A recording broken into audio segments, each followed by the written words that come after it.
순자가 정말로 진짜로 지금 옥순이 순자를 공격하고 있는 거는 둘째치고 결국 순자가 원하는 건 여자 대 여자, 여자로서의 가치를 자기가 1순위에서 2순위로 내려갔다 생각하니까 그런 겁니다.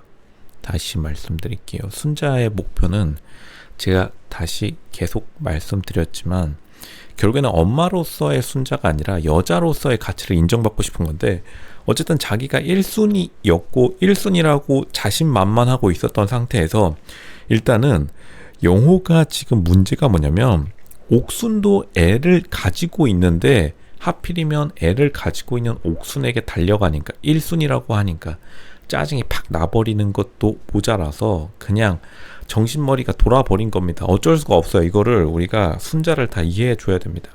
순자의 바디랭귀지 한번 보면은 이미 거의 진짜로 폭발 직전이다. 폭발 직전인데 옥순이 여기서 그걸 깨닫고, 옥순도 결국에는 좀 너무한 측면이 있습니다. 이게 옥순이 순자의 표정을 바로 읽었을 거예요. 왜냐하면 공무원 사회에서 이러고 앉아있으면, 순자처럼 앉아있으면은 공무원 사회에서는 분명히 뭐라고 바로 점심시간 때 순자 욕하는 겁니다. 왜 저렇게 표정이 뚱해 있어? 이러고 무조건 한번 비꼬아요. 공무원 사회는 비꼬의 사회입니다. 그러니까 순자는 결국에는 공무원 사회가 아니기 때문에 사실 표정 관리가 잘 안 되는 거고, 옥순이 그걸 알면서 옆에서 놀리기 시작하니까 순자도 점점 참기 힘들어지는 거죠.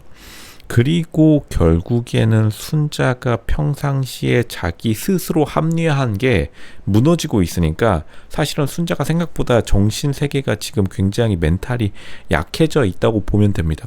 왜냐하면 순자가 자기 인터뷰할 때 영호랑 데이트 때 영호에게 자기가 잔소리를 들었었죠. 애 때문에 그런 거다.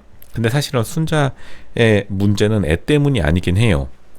사실 순자는 그것 이외에 더 다른 자신만의 문제가 있습니다.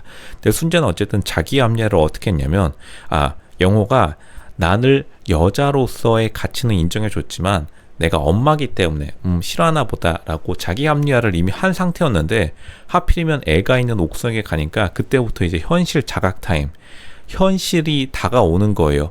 현실은 가혹한 법이죠. 그러니까 옥순, 잠깐만 영호, 너 내가 엄마라서 싫은 거 아니었어? 애 둘이라서 싫은 거 아니었어? 근데 옥순에게 간다고? 그러니까 영호가 그걸 눈치채고서는 변명으로 한 게 애 한 명이랑 애 두 명 뭐 그런 게 아닐까? 뭐 이렇게 했는데 지금 이미 순자는 깨달은 겁니다. 슬슬 머리가 뜨끈뜨끈해지고 있는 거죠.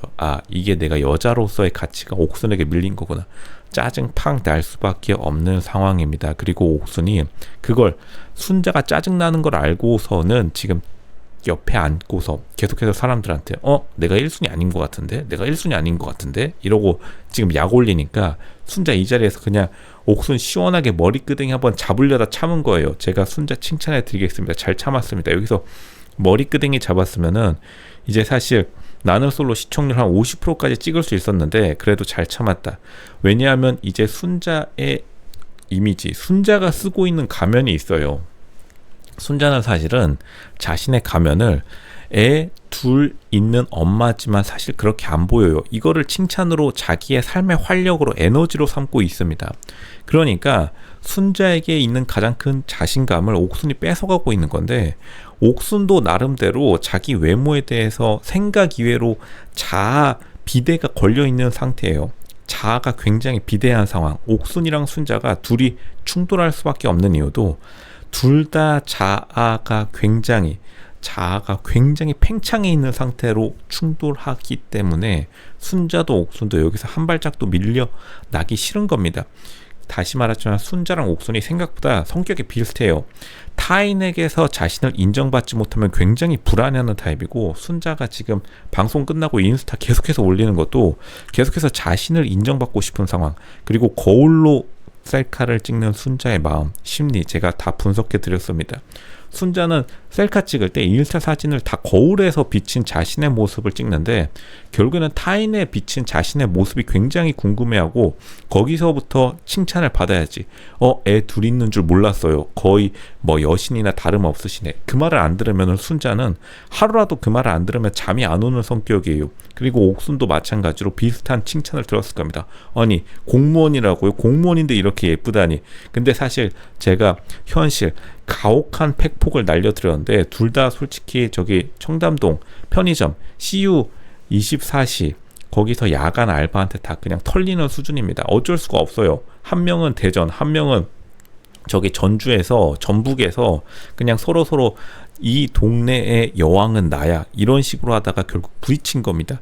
대전과 전북의 부딪힘, 이거는 정말로 밀려날 수 없는 지역 갈등이나 마찬가지인데, 근데 솔직히 둘 다 이제 저기 동서울 터미널 선에서 거의 자신의 수준을 객관화가 정확하게 되는데, 그러니까 예전부터 제가 조선시대 때 말 제가 해드리잖아요.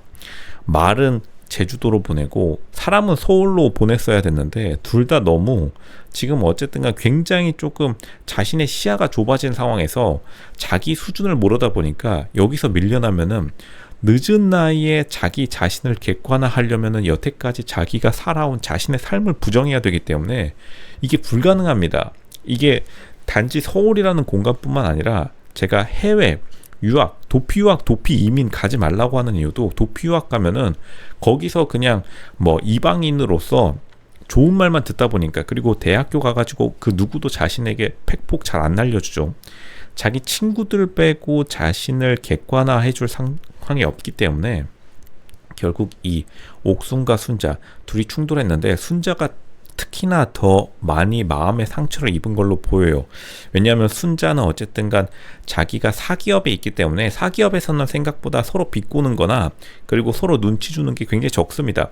공무원 사회에서 옥순이 단련됐기 때문에 옥순이 자기가 상처받은 것처럼 순자에게 하고 있는 거예요. 제가 이제 예전에 서울시 그리고 지방 공무원들 컨설팅 하다가 보면은 지방 공무원들이 하는 욕이나 다른 사람에게 뒷담화 비꼬는 것들이 다 대부분 자기가 예전에 어린 시절에 받았던, 자기가 가장 아팠던 비꼼을 상대방에게 주는 그러한 성향이 있어요. 근데 사람들은 누구나 그런데 공무원 사회는 그 자리에서 고여버리기 때문에 계속해서 그 공무원 집단, 공무원 팀, 부서별로 자기가 가장 상처받은 말들을 서로에게 해주면서 서로 괴로워하면서도 벗어날 수 없는 약간 그러한 무한 굴레에 빠지게 되는데, 근데 순자는 이게 굉장히 마음에 안 드는 거예요. 사실 순자가 지금 나는 솔로라는 이 외부 시스템이 없었으면은 그 자리에서 뛰쳐나왔을 겁니다. 왜냐하면 사기업에서는 그냥 마음에 안 들면 이직해버리면 되는 거니까요.